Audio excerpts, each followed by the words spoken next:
record right now. We are recording this, so if you're not comfortable being on screen, that's okay. You can leave your camera off. Choose your own adventure.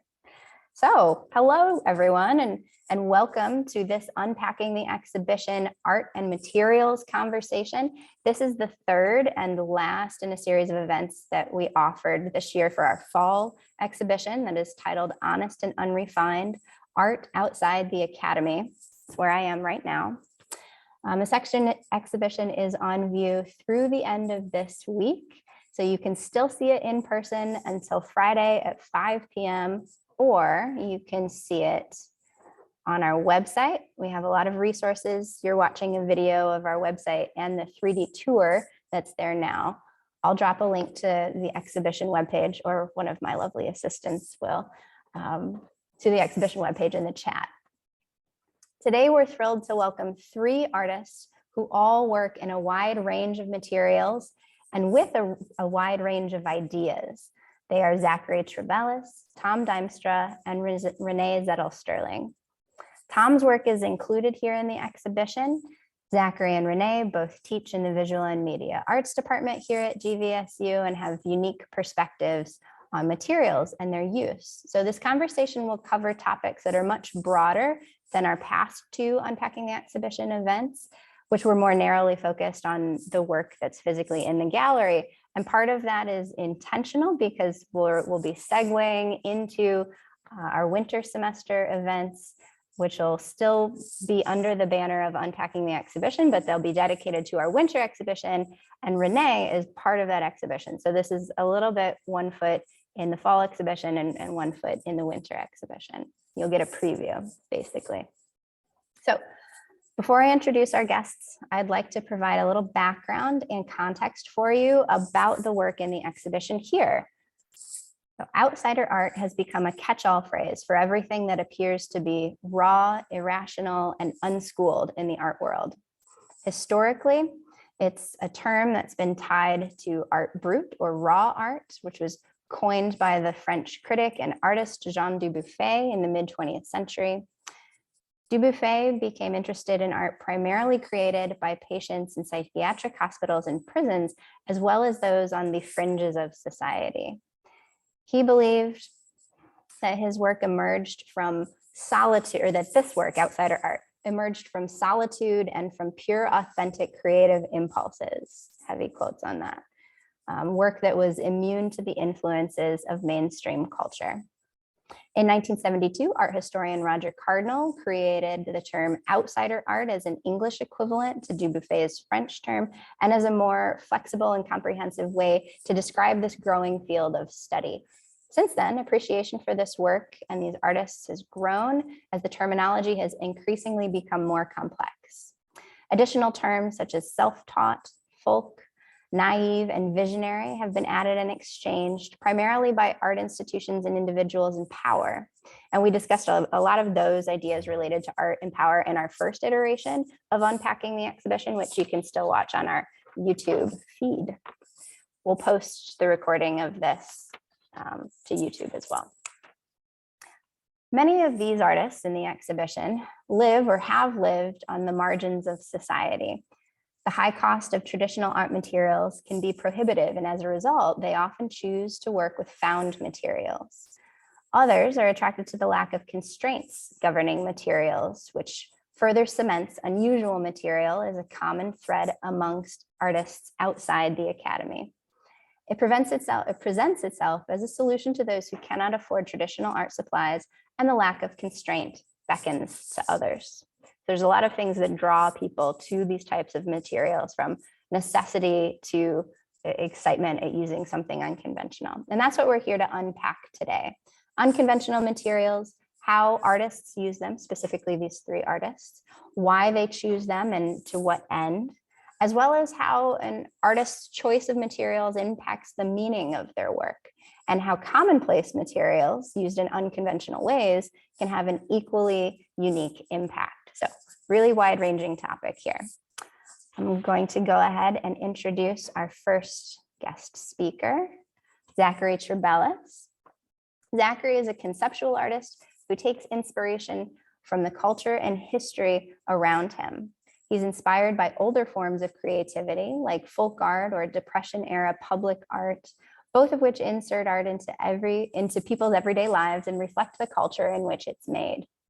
Originally from the Chicagoland area, Zachary studied art history and visual art management at Columbia College Chicago, graduating in 2010. Since graduating, he followed his passion by working and volunteering for nonprofit art organizations in Chicago, namely Marwin and 60 Inches from Center. Following this, he spent 2 years organizing community art projects in rural Japan during his time as an English teacher with the JET program. He came to Grand Rapids in 2015, ready to dive into its art community, and since then, he's organized art exhibitions and projects with the Avenue for the Arts, UICA, Art Prize, and the Burton Heights neighborhood. In 2018, he co-founded the art collective Good Manufacturing alongside several other Grand Rapids artists. So welcome, Zachary. Yeah, thanks for having me.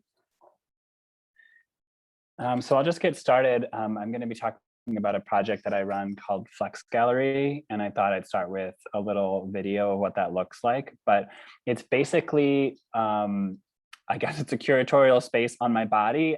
It's a project where I give canvas armbands to artists, and they make whatever they want. And then I agree to wear their art piece wherever I go for 2 weeks per artist. And I generally do this every winter since 2016. And I have about 4 to 6 artists that I wear each winter. So if you're watching this video, you can kind of see there's, on my arm, there's shifting armbands. So that is the blurb of it. That's the gist of it. But the artists are free to do whatever they want, obviously within the constraints that it has to be wearable, durable, and fit on my body. And so within those constraints, I have seen and worn and dealt with a lot of unconventional materials on my arm. So we can move to the next slide, I think, from there. I'm really, since I was a senior in college, I've really been interested in or kind of longing for art and life as something that's unified and together. And so there's a lot of inspirations I kind of have for this Flex Gallery project, which is really my effort to bring art out of museums, out of galleries, and into daily life. And so I just thought I'd put in this picture of a Kwakwaka'wakw mask that would normally be worn on the body not in an arts context. If you go to the next slide, it would be worn. This is a Kwakwaka'wakw big house in British Columbia, but as you can see, the art is part of the architecture. It's holding up the building. People would wear art on their bodies in like memorial services or ceremonies or cultural events. So it's a real integration of art and life, and that's what I'm interested in. And we can look at I'll just show a few more examples of the stuff that I love. Next slide. This is St. Nicholas Orthodox Church in Grand Rapids. And I really like when you step into an Orthodox church, you are surrounded by art, and art is part of that religious experience. And so you don't have to go to a museum. You're literally just going to church on Sunday, and there's art above you and around you. So these are things that I was thinking about prior to creating Flex Gallery. And the next slide is one more example of that. I'm always enamored with this tradition in the US of these 1930s post office murals, which are all over the country, all over Michigan, in places like Fremont, Michigan, or Lowell. And so that's another time where I feel like art is kind of finding you in your life. You're just going to the post office, and yet there's art painted about your community in your community, rather than in some kind of separate space. So we can move on from there. We're skipping the hippos, there's no time. Yeah. Okay, so when I was living in Chicago, which is where I'm from, after I graduated college, I encountered Meg Druid's Clutch Gallery, which was a long-running gallery project. I think is now ended, but it was inside this sort of unusual wooden purse. And if you bumped into Meg, you could ask to see the art pieces that she took around with her. I think I saw a snowball from, if you guys remember Snowmageddon, and someone had saved it in their freezer, and she was displaying it in the spring, and I don't know how it wasn't melting all over anyway, it really struck me. And another thing that was sort of rattling around my mind was the next slide, which I remember learning about this in high school, that there were students in Iowa who made these anti-Vietnam War armbands in the 60s, and it became a Supreme Court case about the limits of symbolic speech and free speech. And so that was just something in the back of my mind, like the power that an armband can have to go to the Supreme Court. So from all of those ideas, art into life and Clutch Gallery and this, I got this idea for Flex Gallery and having this rotating space on my arm. So let's look at those and how they played out. So artists can do whatever they want, and the most traditional thing artists do is they just paint the armband. The armband is made of canvas. They paint on canvas. These are very easy to wear. They're beautiful. I like wearing them because they're simpler than the ones I'm going to show you. So we can just, this is by Joe Kraft of Chicago. This is by Angelica Hay of Grand Rapids. And then this next one is by Stephen Vincent of Indianapolis, who was a long time part of the Grand Rapids art scene. So this is sort of traditional materials, right? So let's look at when it gets weirder. So the next one, this is one artist who really experiments. So this is Maddie May of Grand Rapids, who's now going to grad school in Chicago. But this is not just fabric. She's cut a piece of a mattress out and attached it to the band. So this is actually just the top of a mattress with some of the stuffing or the interlaying material beneath it. And then Maddie has collaged on top of that. So I love the idea of wearing a piece of a bed on my arm for 2 weeks. And I thought this was beautiful and very wearable. And the next piece is, I think, Ryan Wyrick, another Grand Rapids artist. And he is someone who's very interested in like scavenging and foraging, both for materials and food. I feel like, yeah, I've seen him cook all sorts of like natural native plants and things. And so this is a piece where the parts of I think all of the top of the piece are found materials out in the world, and then the bottom was a mix of like dirt and cables and leaves and just things he found. And it was always, people would ask me like, why are you wearing dirt on your arm? And I said, well, it's not the first armband that had dirt in it. So, there was another band that was supposed to grow grass out of it, but it never worked. So this is, I like this, that these materials just came from the world and informed what he chose to do, is what the materials he was able to find. Jean, I think, is the next one. Okay, so sometimes the materials are very difficult for me to wear. This was tied for the hardest maybe the hardest armband to wear. So I tapped Jean Na, who's a local photographer, thinking I would get some kind of photography project, which I was interested in from him. And instead I got this beautiful dried flower armband, which was very fragile. And I had to really watch what I touched and bumped into. And there was dried plant matter all over my desk at work. Because I should say, I wear these armbands, I make a commitment to wear them everywhere. So I wear them on the bus, the train, I wear them to parties, I wear them on the plane, I've gone to other countries with them. They go everywhere. So when they're difficult, they're very difficult. But it was beautiful nonetheless. So let's look at Amber Bledsoe's piece. So this one on the left is by Amber Bledsoe.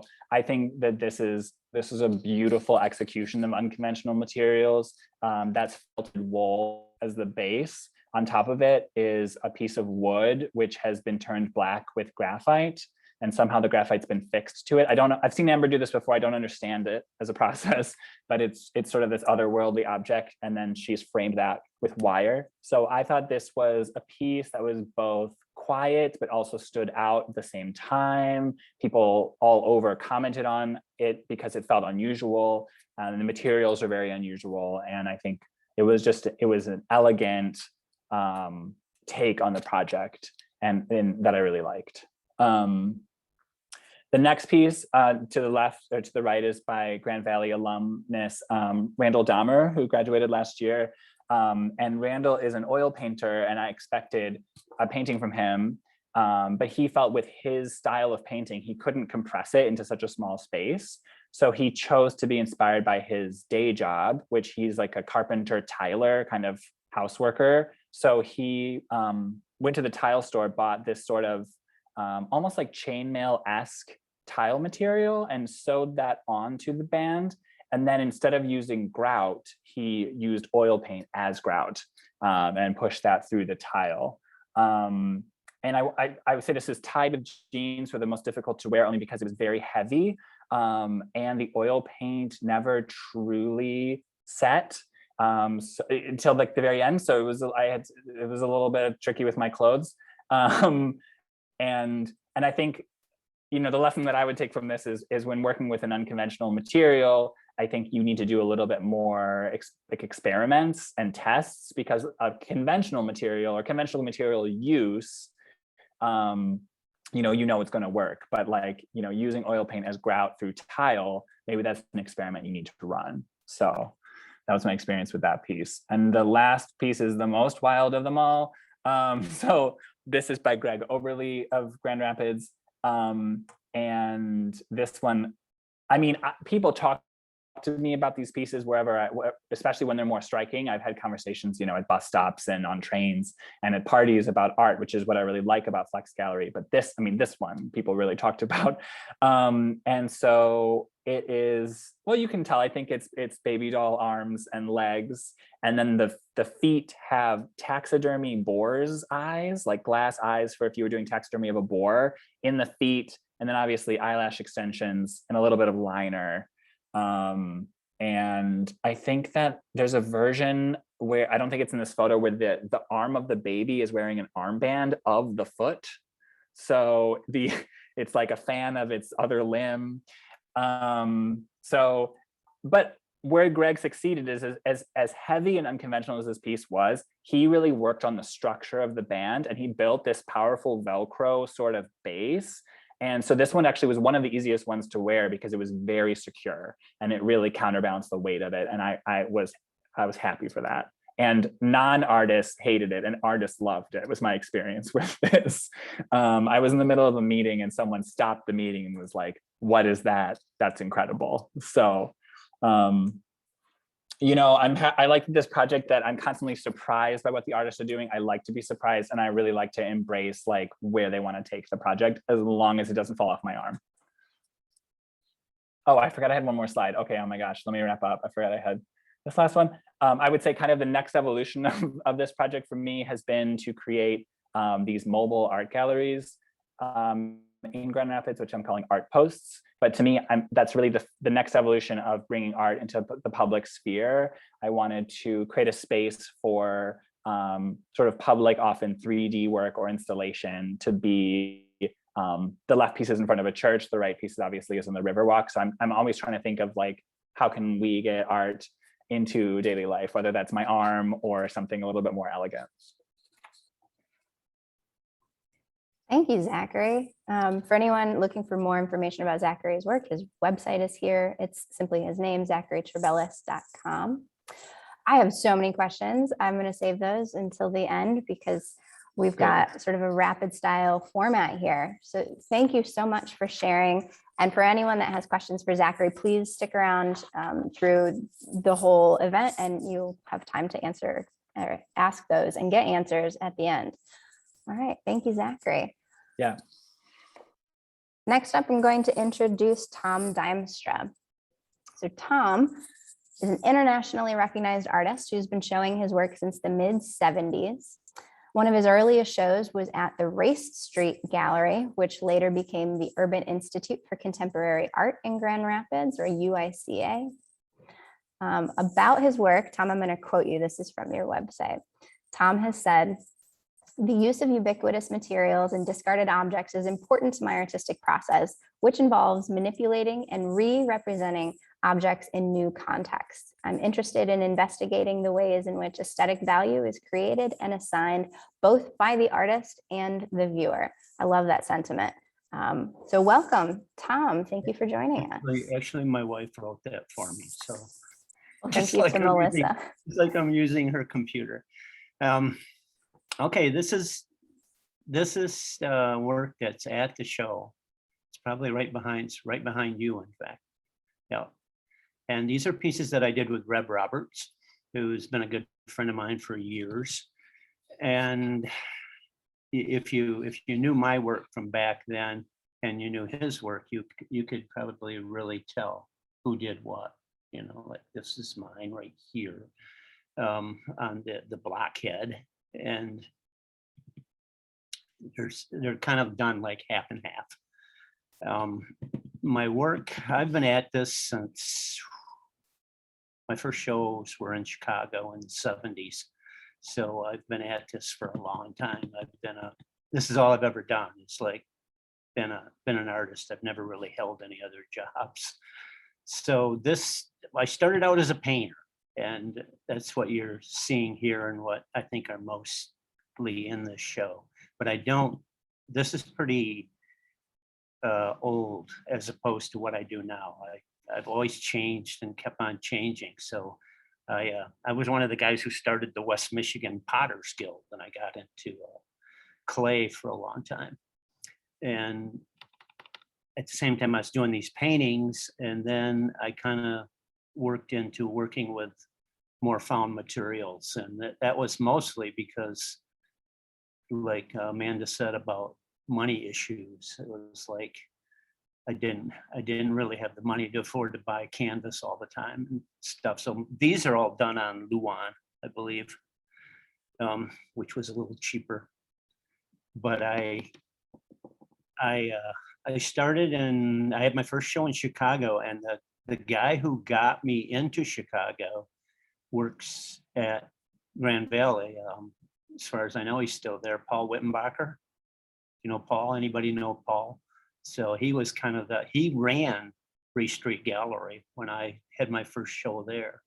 And he told me my work reminded him of the Images painters in Chicago. So he gave me like 3 galleries to go to, and I got to give his name, and that's where I started. That's sort of where my whole career started, was in Chicago, and I showed in 3 different galleries in Chicago for a long time. And then it just spread. It's like I was never one of those artists that had to, I had a lot of people come up to me and say, how did you do this? How do you get into this gallery? How do you get into that gallery? And I never had any good advice because they all came to me.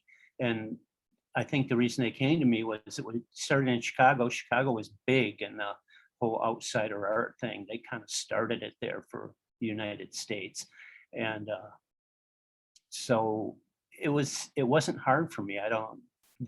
From there, they would contact a gallery owner would contact another gallery, and that gallery. And then I went to New Orleans, and then I went to Seattle, and then I went to Austin, and now I'm mostly in New York City and Europe.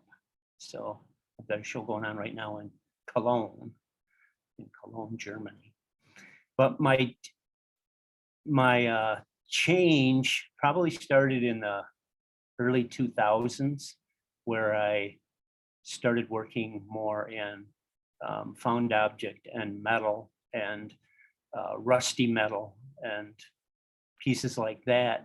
That's an old one. There's the rusty metal, but that's a really oldie there. That was, I guess, kind of when I started messing around with things other than painting, and that's just all buttons and rocks and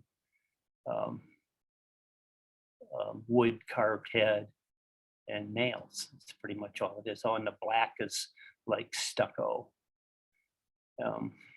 And I did a lot of those. I did those for a while, and they were at Tamarack Gallery up in Omena. And I don't know who Lynn and John Vinkmolder are, but they obviously own it. And maybe they bought it up there. I don't know. I have sold so much work in that era, or in the first paintings you saw. Most of my sales all came from those periods. That's why I say Clinton was really good to me. And those kind of guys, when I got in later years, once Bush took over, everything went to hell. It's like all of a sudden nobody was buying my work anymore. So, that might have been one of the reasons why I just kind of moved along. But I never really did it for the money anyways. If I had, I would have done this. And I'm not really, it's interesting in that show because I can get real negative about outsider art, because I don't really consider myself an outsider artist. I don't have any art education, not any more than high school. But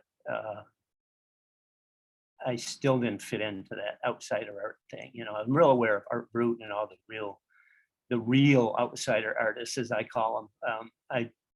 I got real turned off by it when I started to see what I felt was really, really, really bad art being called outsider art. And it seemed like an easy way for people to break in, and especially eBay.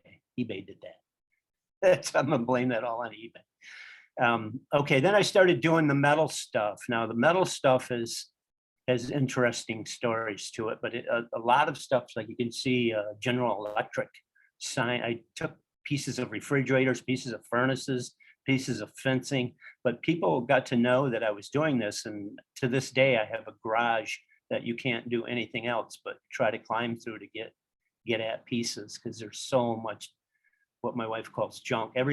For a couple of years, I would look out my window every morning when I got up to make sure there was not a dumpster there, because she had this habit of renting a dumpster, not telling me, and there'd be half of my garage in the dumpster, you know. So, but these are made differently than the ones you'll see that I'm doing now. But these were, nothing was changed on these. They were all like pieces of rust, pieces of linoleum, pieces of tin. And some of them I showed back in the mid 80s, just before he died. I had a 2-person show with Andy Warhol in Utrecht in the Netherlands. And Andy was doing what he called his piss paintings, and where he would pee on his paintings to get different patina and stuff. And so some of those have piss on them. So if they're still at Grand Valley, you might not want to get real close to them and rub them or anything. But I used different kinds of beer, and I would try, okay, what does Schultz do to me? And it was all the old beers back then. What does Stroh's do to me? And believe it or not, they all sort of show a different patina and stuff. But you got to do it right away. And these are very similar, but these are what I'm doing now. These are very recent. They're probably, in fact, I'm still showing a bunch of these. And I'm part of Site Lab in Grand Rapids, and Site Lab owns a bunch of these also. I don't know if you know Paul Amenta from Site Lab, but he's got a house full of these, which is kind of nice. It's kind of nice when you belong to something and your work isn't really selling anymore because it's not paintings, and then you get people come to your rescue like that. You know, he's got 2 walls just filled with these things. But okay, another thing I wanted to mention was another reason why I used to be in Reb's gallery, Sanctuary Folk Art, and then I started my own space, which is called 337 Project Space, which I closed when COVID hit. It was interesting because I closed 2 weeks before the whole COVID thing came out. So it must have been some kind of ESP going on or something. So I closed at the right time. But I showed this type of work, and I also showed a lot of New York artists and artists from other states, Ohio, all over the place.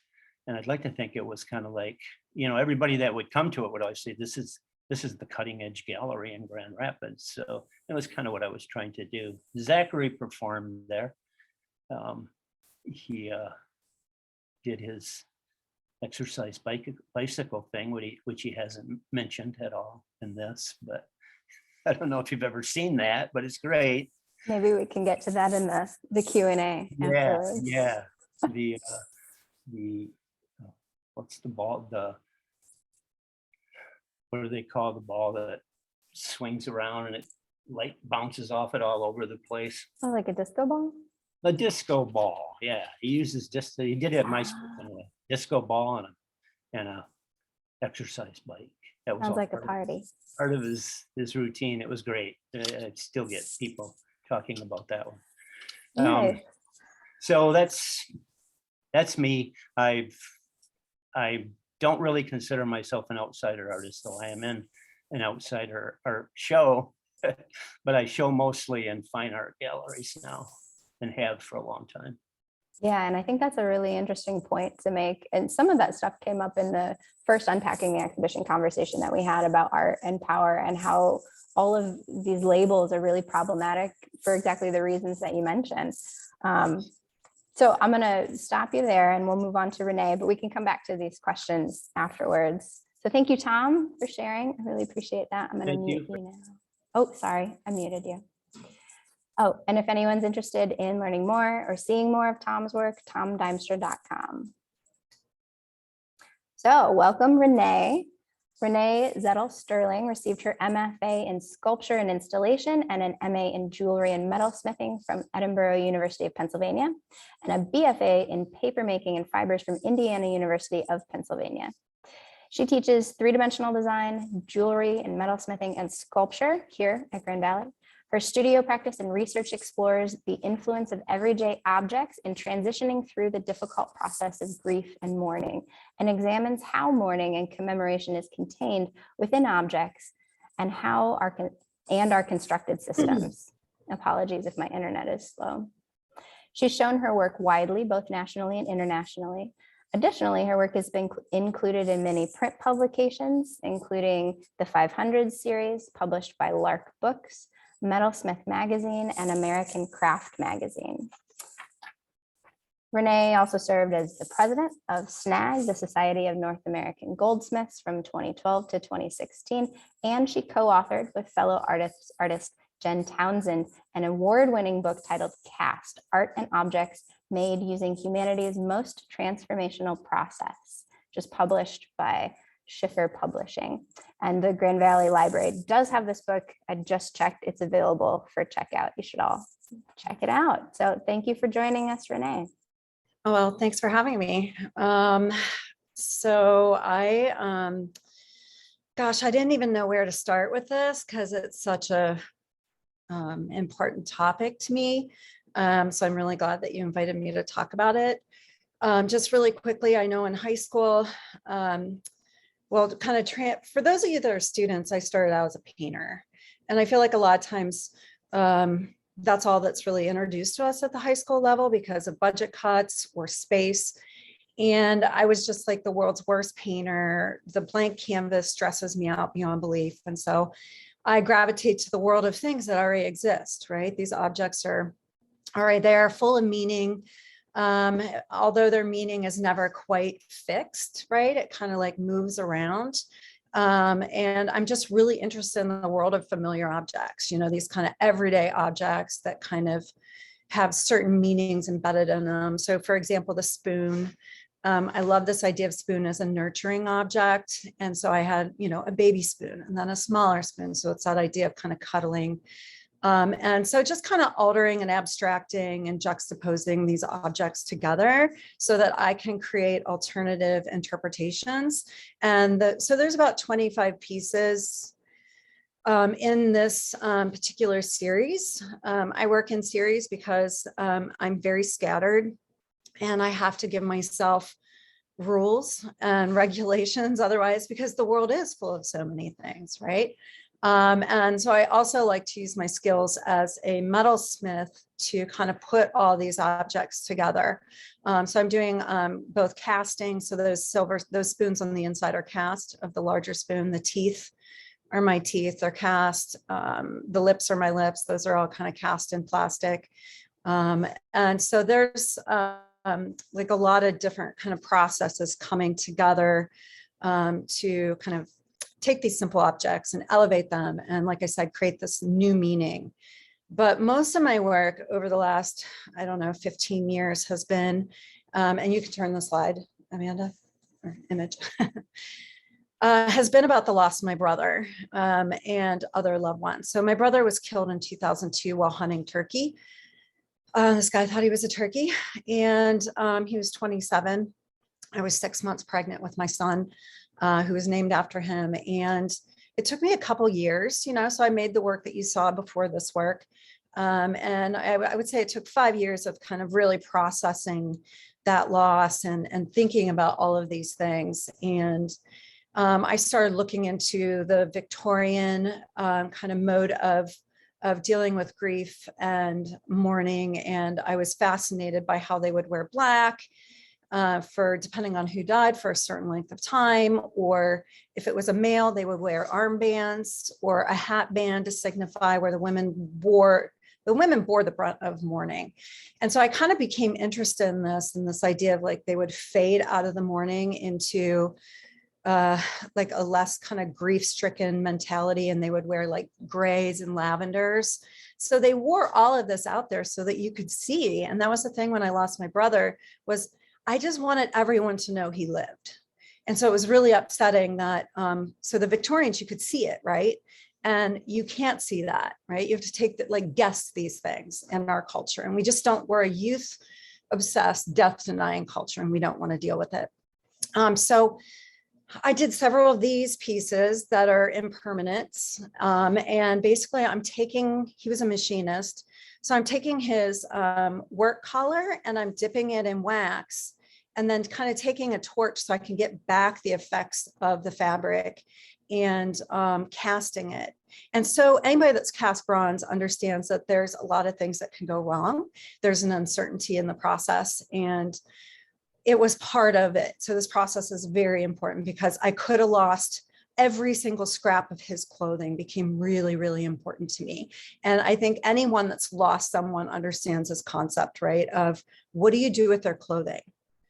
And so I started making quilts for my family to offer comfort to them. And then it just had this profound effect on me. Like clothing is essentially analogous to our skin, right? It maintains our smell. It's very personal. And so I started using it in a lot of this work.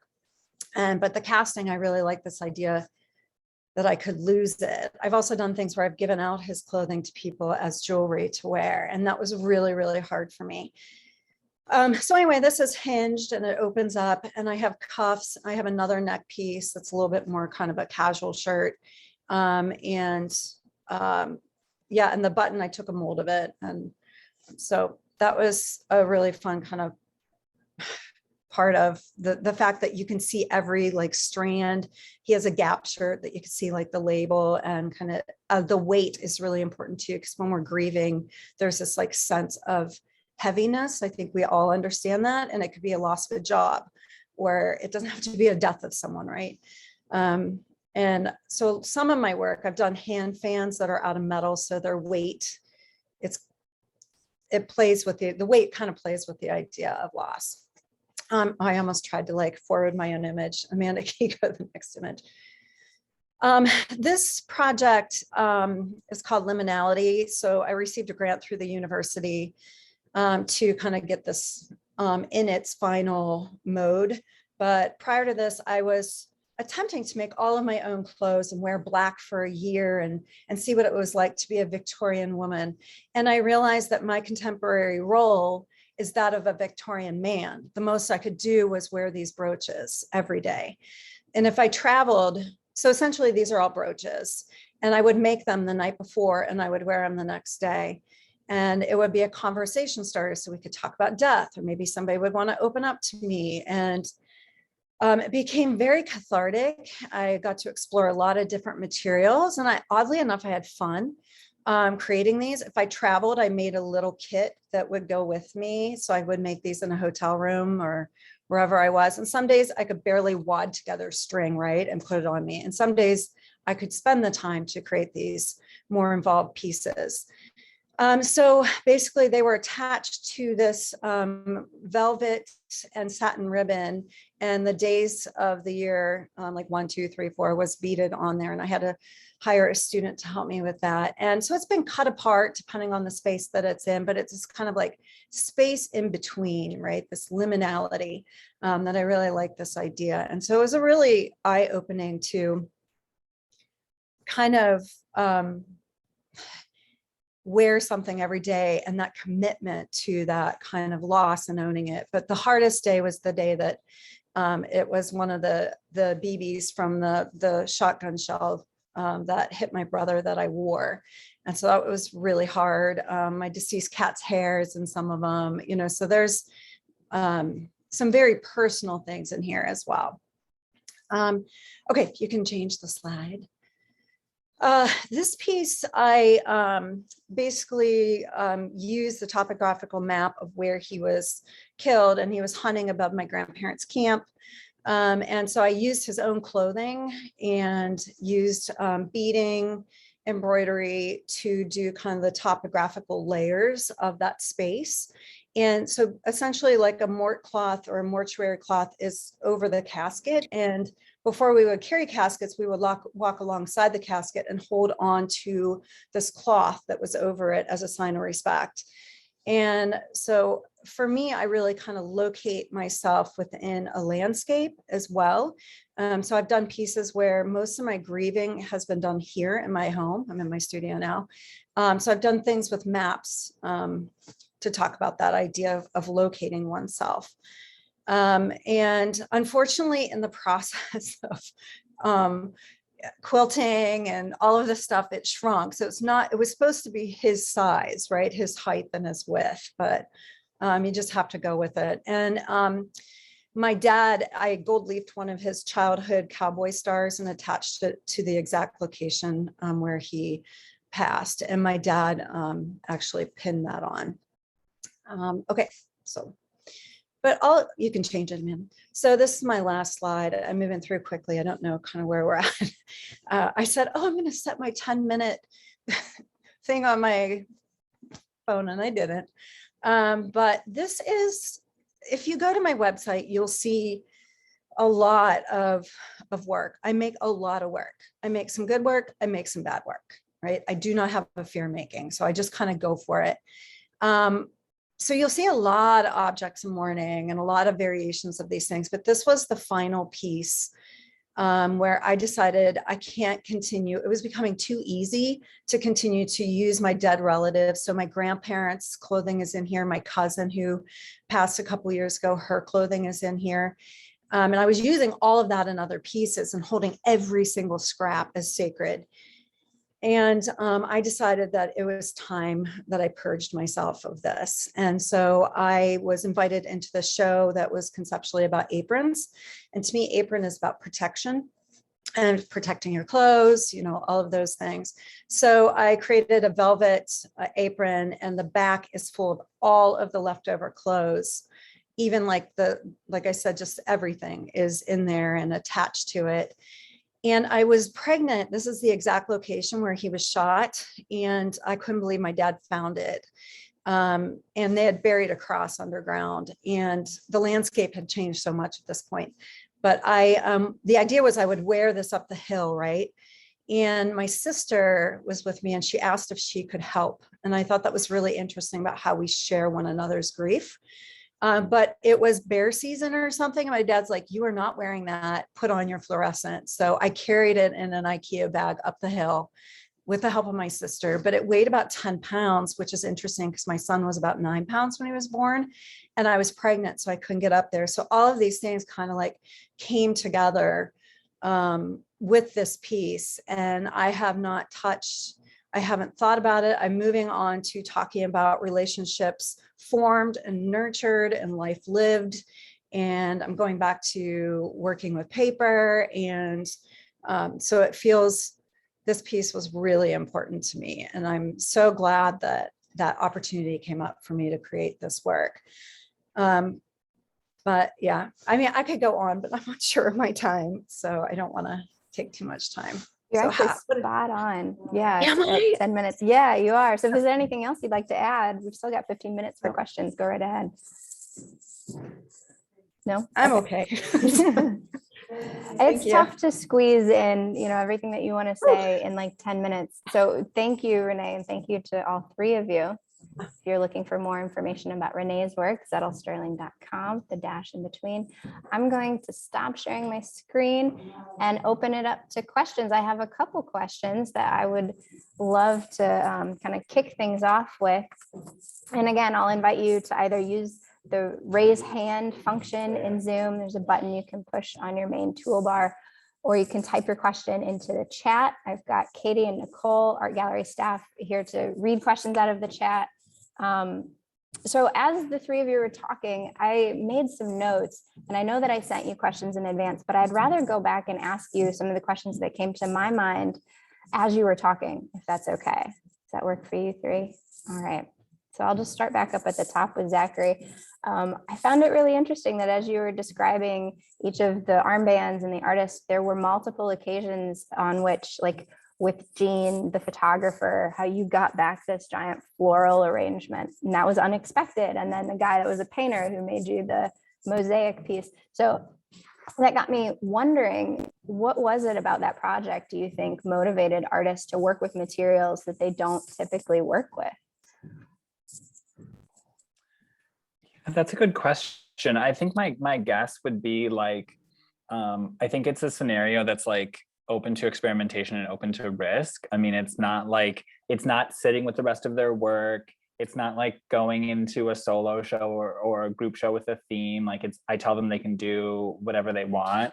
And, you know, I'll wear it. So I think it just, they take that as an opportunity to try something. Cause yeah, they're not the only artists that have done something like different or kind of like, or like a one-off. So yeah, some artists just shrink what they do. And then some artists, like I've never seen Greg work with those materials, the baby arms and legs, before or since. So I think it just feels like a good opportunity for them that's open for it. That's super interesting. I had a feeling it was something about the presentation that was freeing for them. Tom, my next question is for you. I'm thinking back to the more flat metal sculpture collage pieces that you're doing and the ones that were done really early on that are more rusty versus the ones that you are doing now that are more polished and painted. And I'm wondering what changed in that space of time. You know, or are you getting materials in a different way? Are you thinking about the materials differently? Is it simply an aesthetic thing where you just like how the painted material looks? What's changed? I think, am I on? Yeah, you're good. Yep. I think it's been a couple things. One of them is that over the years I did a ton of the earlier ones. And I have some real big ones that are like 6 feet by 6 feet and stuff that are very heavy. And I quit doing them. I don't even remember why I quit doing them. And I don't remember exactly why. The full reason is that I started painting them when I started taking it up again. I think part of it was that I didn't have as cool of pieces anymore. Like I used up all the pieces that I felt worked the best. And then, so it just came to me, well, let's try painting these. And I really liked how they turned out. And they've actually had a better reception than the originals. So that's about as highfalutin as I can get. That makes sense. I love listening to the other two, especially Renee. With all the meaning and stuff behind her stuff. And I would say that when I work, I just start. I have nothing in my brain. And I think what I'm good at doing is shutting my brain off and just going, and what happens. And that's sort of how I work. It's sort of how I've always worked. Mm-hmm. So more intuitive. Yeah, I don't really think about, okay, you know, what can I do? You know, I need to be making some art. What can it doesn't, then my brain just automatically shuts off. So I can't come up with anything anyways. So that's how I work. You know, yeah. It's just always worked. Which I think is equally as interesting, but maybe harder to articulate. I think one of the distinguishing factors, this is just a shot in the dark. I don't have a whole lot of substance to back this up, but I think one of the biggest differences between work like we see in the gallery here by artists who we can describe as self-taught or intuitive artists is their process aligns more with what you're describing. And then for Renee and Zachary, who, you know, their livelihood is rooted in an institution, they teach and they are moving through grant processes, trying to get funding for their work, or working with like the city, Zachary, for the Art Post, or with Grand Valley. You know, you're fine, Zachary. they have to navigate all of these spaces, and they're constantly required to create a rationale for their work. So I think the way that insider artists talk about their work is different simply because of those terms. And a lot of the times the approach in like a personal studio practice is more similar than you would think. I don't know. Well, Renee? I think grad school encourages your work to be based in research a lot. For a lot of people at grad school, they have to write their thesis, which, a book, basically. A book. Luckily, I didn't have to do that.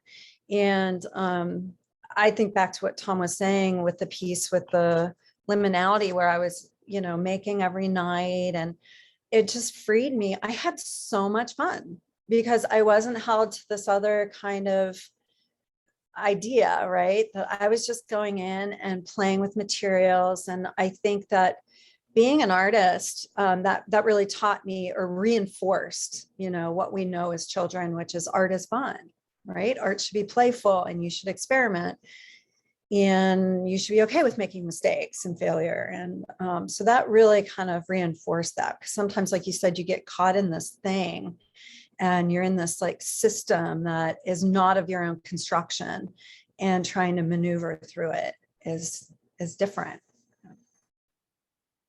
Yeah, for sure. Which actually is kind of a nice segue into the question or the thoughts that I had about your work as you were talking, Renee.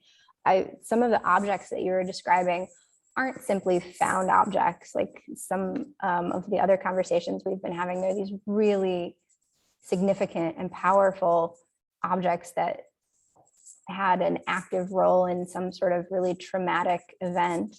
I'm specifically thinking of the BB shells that you described. And so I'm just struck by how different those must have felt to touch and to wear and to work with than any other type of material. And I'm wondering if you'd talk a little bit more about that. I mean, how did you know that you could pick those up and work with them and not just be like overcome by that?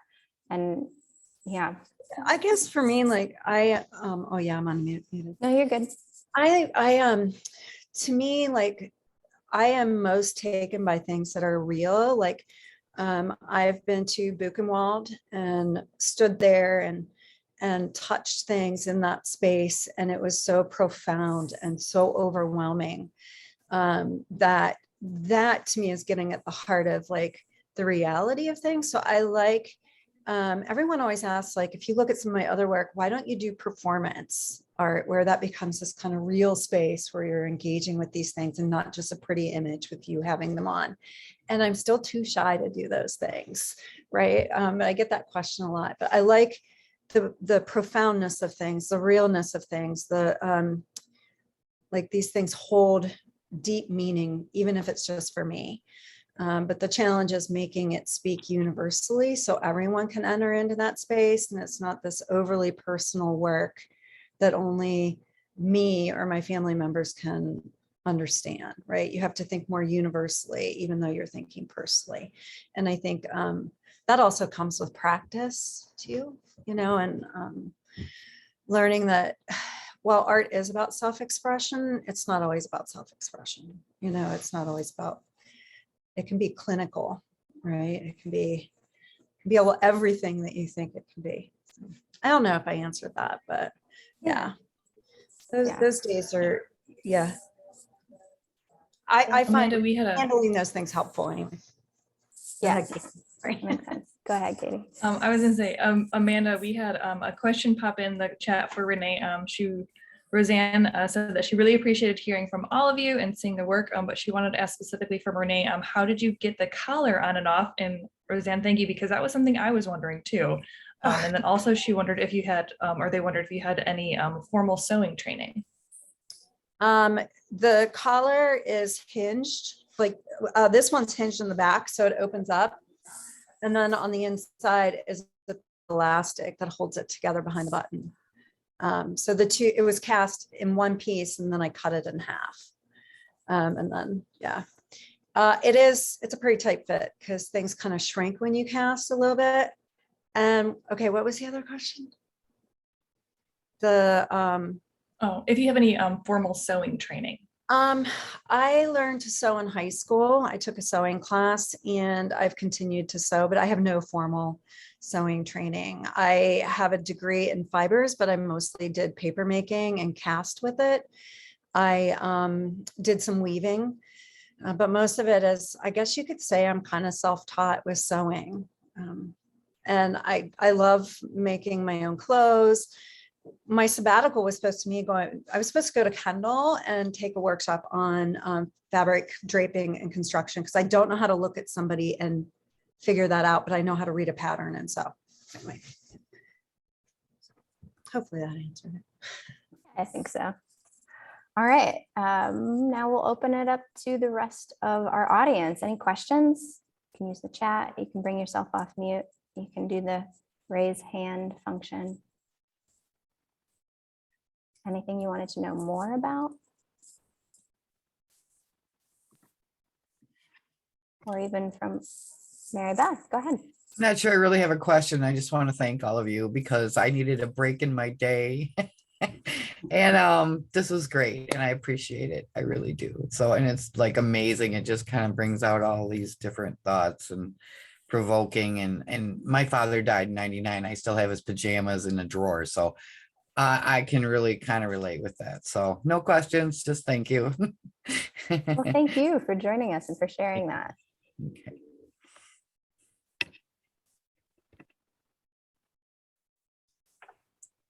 Anyone else like to say anything? And it goes for Renee and Tom and Zachary as well, if you'd like to add anything else. I see Joel, our curator of exhibitions, has a question. Go right ahead. Yeah, I was wondering if any of you had particular artists that were formative for you when you were starting out, or even right now.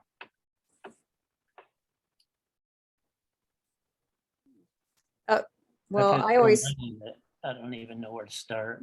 yeah. Oh my gosh. Louise Bourgeois, Kiki Smith, a lot of female artists. Yeah, those were the ones that I always gravitated towards. I like the kind of visceral quality of their work, just kind of an intensity. Yeah, that's a hard question. I like so many artists. So, I don't know if we lost Zachary, but maybe he has some. I mean, as far as like, when I don't know if I'm as inspired by this as much anymore, but when I was in college, I was just floored by this architectural movement called Romantic Nationalism, which, I mean, was part of like the nationalism that got us into World War I. But it was a tradition in a lot of largely Scandinavia and Russia of like, you know, and what is that most famous Russian church? Like, I think everyone's seen it's like in Tetris, like that church. I don't know what it's called, but that is an example of this architectural form where Russian architects were going into like rural Russia and looking at folk art traditions of peasant and farmer communities. And they would take like a table leg from something carved by a peasant, and then they'd blow it up into a pillar of a church. And I was just fascinated when I was young with the idea of trying to build identity in this like taking folk art out of context way. And that just like thrilled me early on. I also like Chris Burden. I like the conceptualist, the early one. I liked, you know, again, the realness of what he was doing. Those kind of struck me as well when I was younger.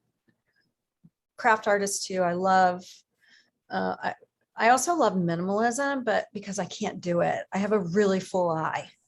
I cannot pare things down. That is just not like possible. So I love seeing minimalist work, and I really appreciate it. It's completely opposite what I think that's really where those are the galleries I show in now, where my newest work actually is pretty like post minimal. Mhm. And it's just, you know, I'm at the point now in my career where I've been doing this for almost 50 years. So now I've kept paring down, not necessarily size wise, but what I put into things. And so now I'm at the point of walking down a sidewalk and seeing something laying out in the road that's a piece of something, and I just pick it up and put it on the wall. And that's kind of all I do now. It's like I just find stuff and don't touch it. I just put it on the wall that way. Because if you put it on I'm kind of like an appropriationist, is that what it would be called? Or I kind of put it, I don't know how to explain it, but I kind of feel like if you go outside and you find a say a leg to a chair, a wooden chair that, in fact, I've done this before, that's been all carved into and stuff, and it's laying either in the trash or it's laying out on the road, and I'll just pick that up, and if I got a show, I'll put that in the show, and you put it on a gallery wall and it just changes it completely, So that's sort of how I work now. I've started working a lot more like that. Like I've been doing collecting wood from my property because of COVID. I've become a lot more interested in being outside and my surroundings and raising chickens, and but it's this idea of like listening to nature. And so I'm just picking these things up and intuitively responding to them, and it is so freeing, and I love making this work, and it's completely different than what I've been making. And it's kind of in response to how small my world got during COVID and how much I loved that. No one was calling me, emailing me, asking me for anything. It was just me and the world. And it was lovely. I imagine this is what retirement's like, but I'm just, spitballing on that idea. I'll be 70 next month. So, and I'm semi-retired. So it's all right. I'm looking forward to it. We did have another question pop into the know. chat. Go ahead, Katie. And this one is for Zachary. They wanted to know how you selected the artists that worked on your armbands.